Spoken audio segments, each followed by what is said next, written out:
This story is called One Sunday Morning. Ida always went to the 7 o'clock Sunday morning service at her church. Usually she heard the clanging of the church bells while she was eating breakfast, but this morning she heard them while she was still in bed. "This means I'm late," she thought. Ida jumped out of bed, quickly dressed, and left without eating or looking at the clock. It was still dark outside, but it usually was dark at this time of year. Ida was the only one on the street. The only sound she heard were the clap of her shoes on the pavement. "Everybody must already be in church," she thought. Ida took a shortcut through the cemetery. Then she quietly slipped into the church and found a seat. The service had already begun. When she caught her breath, Ida looked around. The church was filled with people she had never seen before, but the woman next to her did look familiar. Ida smiled at her.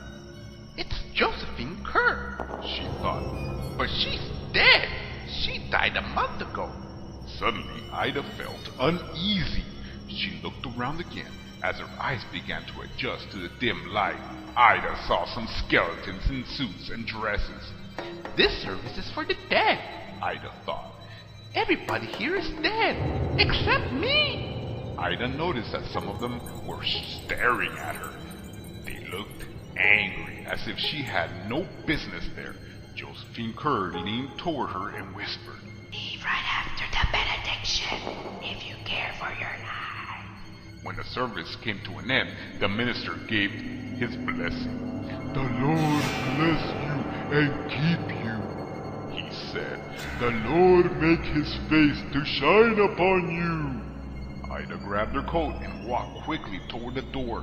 When she heard footsteps behind her, she glanced back. Several of the dead were coming toward her. Others were getting up to join them. "The Lord lift up his countenance to you," the minister went on. Ida was so frightened, she began to run.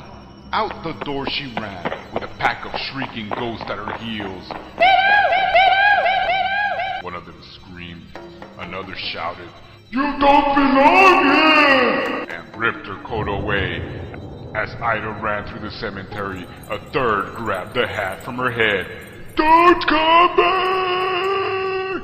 Don't come back! Don't come back!" it screamed, and shook his arm at her. By the time Ida reached the street, the sun was rising, and the dead disappeared. "Did this really happen?" Ida asked herself.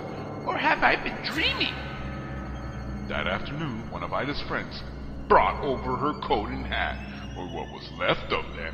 They had been found in the cemetery, torn to shreds.